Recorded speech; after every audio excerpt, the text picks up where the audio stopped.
සුබ දවසක් යාළුවනේ. අදත් ඔයලව සාදරයෙන් පිළිගන්නවා Movies with Ranga YouTube channel එකට.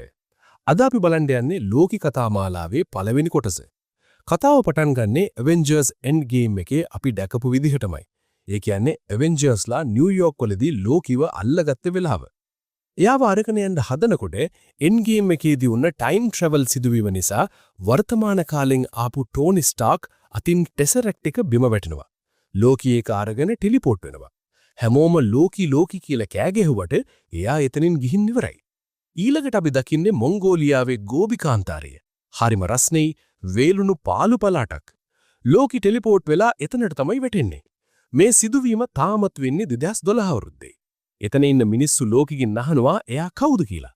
හැබැයි ලෝකිත් කාටවත් දෙවෙනි නෑනේ. එයා ඒ අයට තර්ජනය කරනවා. ඒත් එක්කම එතනට TVA එකේ ඒ කියන්නේ කාල විචලනයතා අධිකාරියේ නිලධාරීන් එනවා. එයාලා ලෝකිට කියනවා එයා පූජනීය කාල රේඛාව අවුල් කළා. ඒකත් එක්ක සෙල්ලම් කළා. ඒ නිසා එයා වේරියන්ට් කෙනෙක් කියන. ඒ නිසා එයාව අත්අඩංගුවට ගන්න ආව කියනවා. ලෝකිත් සුපුරුදු විදියට කියනවා උඹලා දන්නේ මම කවුද කියලා. මට මොනවද කරන්න පුරුවන් කියලා.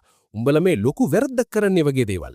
හැබැයි TVA නිලධාරිනියක් එයාගේ ආයුධයෙන් ලෝකිගේ වේගය 16න් පංගුවකට අඩු කරලා දානවා. ඒ විදිහට ලෝකිව අල්ල ගන්නවා. මේකෙන් පේනවා TVA එකට කාලයේ හිමින් ගෙනියන්න වගේම නවත්තන්නත් පුළුවන් කියලා. ඒ නිලධාරිනිය අනිත් අයට කියනවා අවුල් උන කාල රේඛාව හරිගස්සන්න කියලා. දැන් ලෝකී ඉන්නේ TVA මූලස්ථානයේ. එතන කාලයත් එක්ක සෙල්ලම් කරලා අහු වුණ තව කිහිප දෙනෙක්ම ඉන්නවා. ලෝකි පැනලා යන්න හදනකොටම අර නිලධාරිනිය එයාගේ කාලයෂ්ටිය පාවිච්චි කරලා ලෝකිව ආපහු හිටිය තැනටම ගෙනවා. ඒ නිසා ලෝකිට පැනලා යන්න බැරි වෙනවා. මේ නිලධාරිනියගේ නම Hunter B15. TVA එක ඇතුලේ ලෝකිගේ මැජික් බලය වැඩ කරන්නෙත් නෑ කියලා ලෝකි මේ වෙලාවේ දැනගන්නවා. ඊට පස්සේ ලෝකිව රොබෝ කෙනෙක් ලවා ඇඳුම් මාරු කරනවා. ඊළඟ කාමරේදී එයා අද වෙනකන් කියපු හැම වචනයක්ම තියෙන ලියවිල්ලකට අත්සන් කරන්න වෙනවා. තව තැනකදී එයා රොබෝ කෙනෙක් නෙවෙයි කියලා තහවුරු කරන්න ස්කෑන් එකකට යන්න වෙනවා. ඊළඟට ටිකට් එකක් ගන්න තැනකට යනවා. එතන පොලිමේ ඉන්නකොට පිටිපස්සේ ලෝකි දකිනවා TVA එකේ ලාංඡනය තියෙනවා.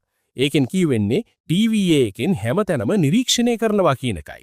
ඊට පස්සේ ලෝකිට මිස් මිනිට්ස් කියන කාටූන් එකක් කරහා TVA එක ගැන පැහැදිලි කිරීමක් දෙනවා. ඒකේ කියවෙන්නේ ගොඩක් කාලයකට කලින් බහු විශ්වයන් මල්ටිවර්ස් අතරේ ලොකු යුද්ධයක් තිබුණා. එක එක කාල රේඛා හැදෙමින් කැඩෙමින් තිබුණා කියලා. මේ වෙලාවේදී කාලයේ රකින්න ටයිම් කීපර්ස්ලා ඇවිත් මේ හැමදේම විසඳලා හැමෝම අනුගමනය කරන්න ඕන එකම පූජනීය කාල රේඛාවක් හැදුවා. කවුරු හරි මේක කඩන්න වෙනස් කරන්න හැදුවොත් එයාලට දඬුවම් දෙනවා. TVA එකේ මූලිකම කාර්ය මේ කාල රේඛාව ආරක්ෂා කරන එක. ඒ වගේම ඒක වෙනසක් වුණොත් TVA එකට ඒක හරි ගස්සන්න වෙනවා. දැන් අපි දකින්නේ 1549 ප්‍රංචයේ සිද්ධියක්. එතන මිනිමරුමක් වෙලා TVA එකේ නිලධාරියෙක් වෙන මෝබියස් ඒක විසඳන්න උත්සාහ කරනවා. එතන ඉන්න පොඩි ළමයෙක් මෝබියස්ට යක්ෂයෙක්ගේ රූපයක් තියෙන පැත්තකට ඇඟිල්ල දික් කරනවා. ඒ ළමයා චුවින්ගම් එකක් කනවා මෝබියස් දැකලා ඒක මොන කාලෙන් ආපු එකක්ද කියලා හොයන්න කියලා එයාගේ අනිත් නිලධාරීන්ට කියනවා. ඊට පස්සේ මෝබියස් ලෝකී ඉන්න තැනට ඇවිත් එයාගේ ෆයිල් එක අරගෙන බලනවා. ඊළඟට ලෝකිගේ නඩු විභාගය පටන් ගන්නවා. එයාගේ කාල රේඛාව අවුල් කිරීම ගැන චෝදනා කරනවා. ලෝකි කියනවා එයා වැරදි නෑ. වැරද්ද ඇවෙන්ජර්ස් ලගේ කියලා. ඒත් විනිශුරුවරිය කියනවා ලෝකි ටෙසරැක්ට් එක අරන් පැනලා ගිය නිසා වැරද්ද එයාගේ කියලා.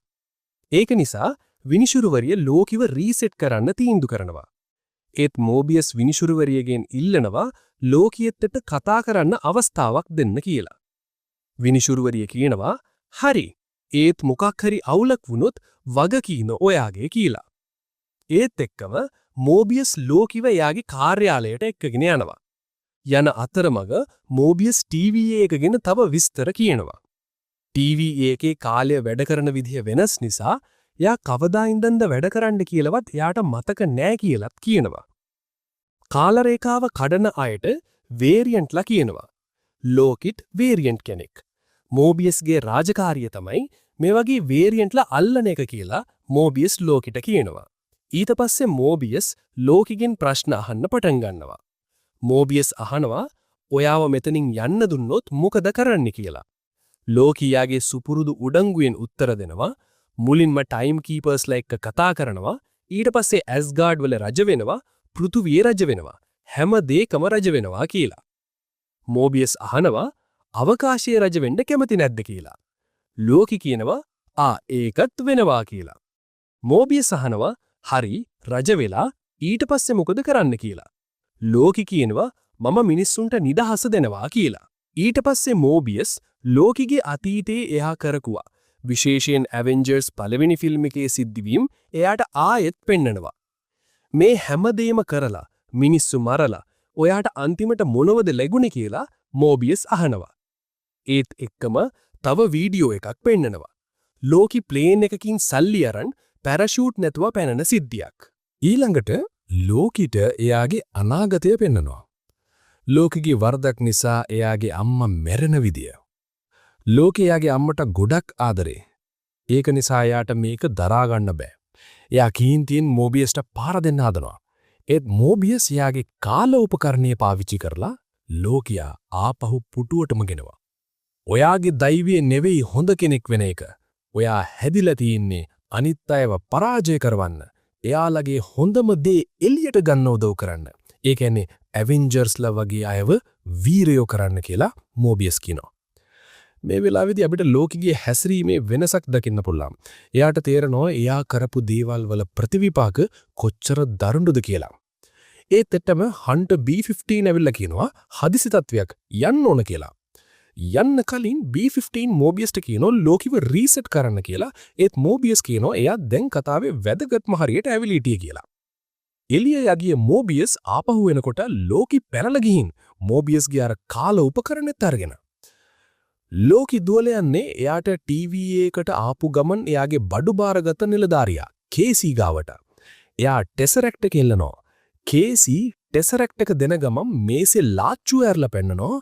ඒකේ ඉන්ෆිනිටි ගල් ගොඩක් තියෙනවා. අපි මේවා කොළ හුළඟ යනවට බරක් විදිහට පාවිච්චි කරනවා කියලා කේසි කියනවා. ලෝකෙට හිතාගන්න බෑ. එයා මෙච්චර බලවත් කියලා හිතපු ඉන්ෆිනිටි ගල් වලට ටීවී එක ඇතුලේ කිසිම බලයක්වත් වටිනාකමක්වත් නැහැ. එතනට හන්ටර් B-15 ලෝකිව අල්ලන්න යනවා. ඒත් ලෝකි අර කාල උපකරණේ පාවිච්චි කරලා ලෝකි ආපහු අර ප්‍රශ්න කරන කාමරයට ගිහින් එයාගේ අනාගතයේ සිද්ධ වුණ දේවල් වල රෙකෝඩින් එක බලනවා.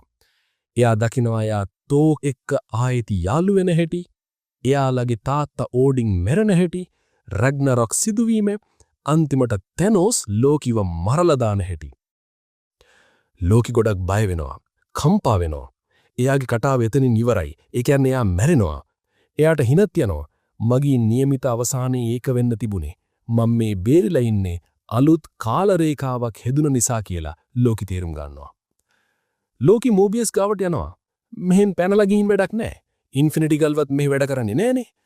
මගේ નિયમિત කාල රේඛාවට ආයෙත් යන්න ක්‍රමයක් තියනවාද කියලා ලෝකි අහනවා. මෝබියස් කියනවා බෑ. ඔයාට නිදහස දෙන්න බෑ. ඒත් ඔයාට උදව් කරන්න පුළුවන් තව විදිහක් තියෙනවා. අපේ සෙබළුන්ව කවුරු හරි මරනවා. ඒ කෙනාව හොයාගන්න අපිට උදව් කරන්න පුළුවන් කියලා. ලෝකි අහනවා මම මොකටද උදව් කරන්න කියලා. මෝබියස් කියනවා මොකද ඒ මිනිමරුවා ඒ වේරියන්ට් ඔයාමයි කියලා. කතාවේ අන්තිමට අපි දකින්නේ 8/58 වෙන සිද්ධියක්. ටීවීයේ සෙබළුන් එතනට එනවා අර භයානක වේරියන්ට්ව අල්ලගන්න. ඒතර වේරියන්ට් එතන බිම තෙල්වක් කරලා පහනක් පත්තු කරලා ඒකට ගිනි තියනවා. එකෙන් සෙබළු ඔක්කොම පිච්චිලා මැරෙනවා. එතනින් පළවෙනි එපිසෝඩ් එක ඉවර වෙනවා. ඉතින් මේ තමයි පළවෙනි එපිසෝඩ් එකේ කතාව. ඔයාලා මේකට කැමති වුණා කියලා හිතනවා. ඔයාලගේ අදහස් මේ එපිසෝඩ් එකේ ඔයාලා කැමතිම හරිය එහෙම නැත්නම් ඔයාලට තියෙන තියරි ගැන කමෙන්ට් වලින් කියන්න. ඊළඟ එපිසෝඩ් එකකින් ඉක්මනට හම්බ වෙමු.